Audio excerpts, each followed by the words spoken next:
اب میں آپ کی توجہ ایک نہایت اہم بات کی طرف دلانا چاہتا ہوں، جو ایک مسلمان کے لیے زندگی اور موت کے مسئلے سے بھی زیادہ بڑھ کر ہے۔ یہ ایک ایسی بات ہے، اگر کسی میں نہیں تو اس کی ساری نیکیاں تباہ ہو جائیں گی اور کوئی بھی نیکی قبول نہ ہوگی، اور نہ اس کا نکاح درست ہوگا اور نہ میراث کا مسئلہ درست ہوگا۔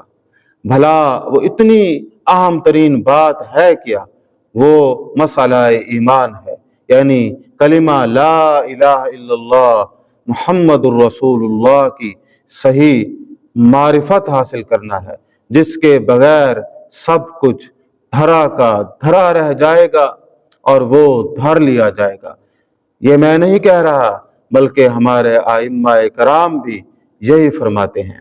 امام محمد رحمۃ اللہ علیہ فرماتے ہیں، جب کوئی مسلمان بالغ یا جوان ہو جائے تو اس پر واجب ہو جاتا ہے کہ وہ اپنے شعور کے مطابق کلمہ کا صحیح مفہوم سمجھنے کی کوشش کرے کہ کلمہ میں توحید اور رسالت پر ایمان لانے کا مقصد کیا ہے۔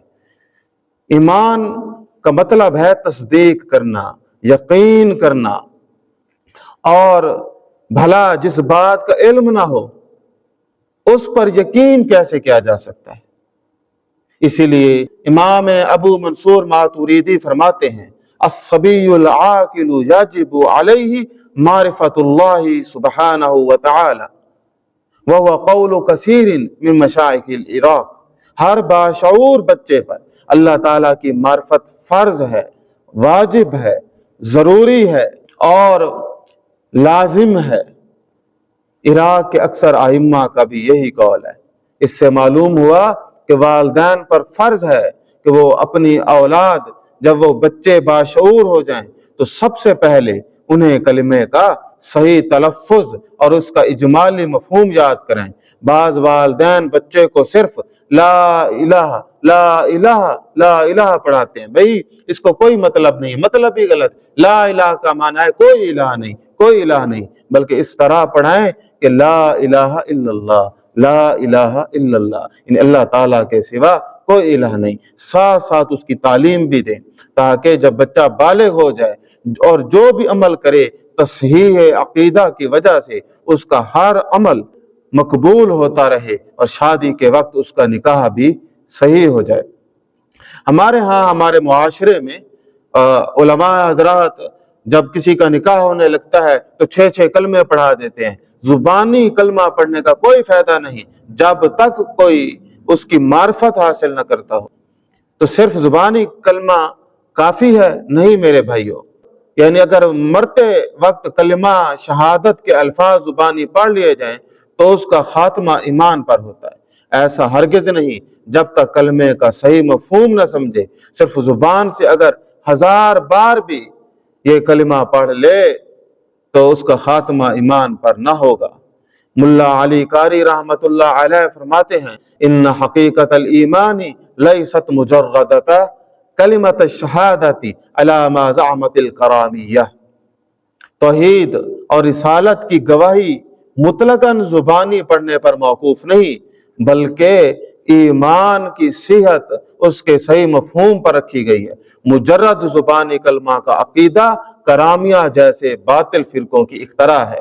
مفتی کفایت اللہ شاہ جہانی دہلوی اپنی کتاب تعلیم الحدیث میں لکھتے ہیں، کیا بغیر معنی و مطلب سمجھے ہوئے صرف زبان سے کلمہ پڑھ لینے سے آدمی مسلمان ہو جاتا ہے؟ وہ جواب میں لکھتے ہیں، نہیں، بلکہ سمجھ کر دل سے یقین کرنا اور زبان سے اقرار کرنا ضروری ہے۔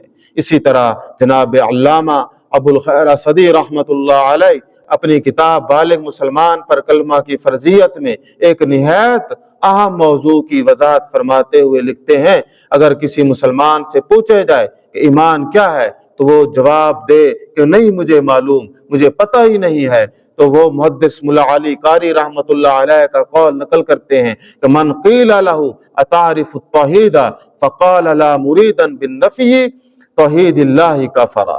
یعنی اگر کسی سے پوچھا جائے کہ توحید کا مفہوم کیا ہے اور وہ کہے کہ میں اللہ تعالیٰ کی توحید کو نہیں جانتا، اس جواب سے وہ مسلمان نہیں ہو سکتا۔ یا پھر وہ یہ کہے من قال لا ادری صفت الاسلام فہو کافر، وہ یہ کہے کہ مجھے اسلام کی حقیقت کا علم ہی نہیں، تو اس جواب سے بھی وہ کافر ہو جائے گا۔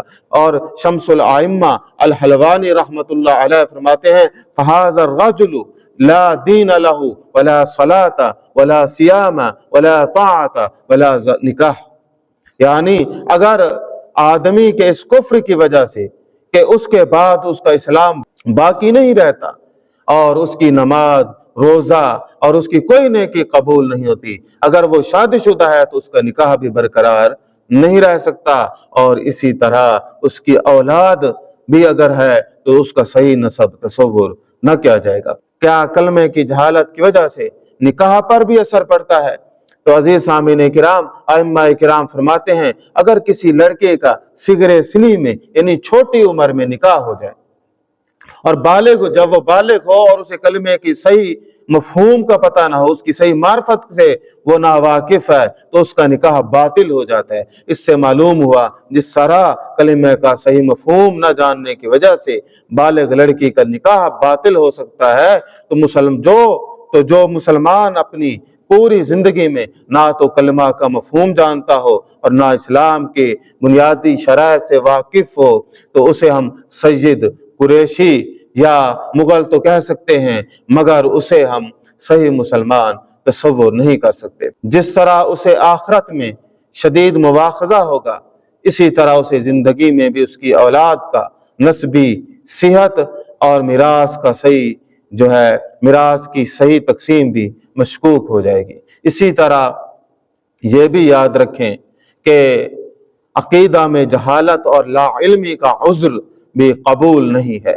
اس دور میں وہ کون سا آدمی ہے جو معاشی انہماک اور زندگی کے عوارضات میں گھرا ہوا نہ ہو، لیکن کسی وجہ سے بھی اگر کوئی بھی مسلمان اگر اسلام کی بنیادی تعلیم حاصل نہ کر سکے تو اللہ تعالیٰ کے نزدیک اس کی یہ بے اعتنائی اور جہالت ہرگز قابل قبول نہیں۔ امام جناب ابو حنیفہ رحمۃ اللہ علیہ فرماتے ہیں قال لا عذر لأحد فی الجہل بخالقہ، یعنی اللہ تعالیٰ کی معرفت میں بے اعتنائی اور جہالت کا عذر قابل قبول ہرگز نہیں ہے، کوئی بہانہ نہ چلے گا۔ کلمہ تو یہ ہے کہ اللہ تعالیٰ کے سوا جس طرح کوئی عبادت کے لائق نہیں، اسی طرح کوئی استعانت و مدد کے بھی لائق نہیں ہے۔ جس طرح غیر اللہ کی عبادت شرک ہے، اسی طرح غیر اللہ کی استعانت بھی شرک ہے۔ اور جناب حضرت محمد صلی اللہ علیہ وسلم اللہ جل شانہ کے آخری پیغمبر ہیں۔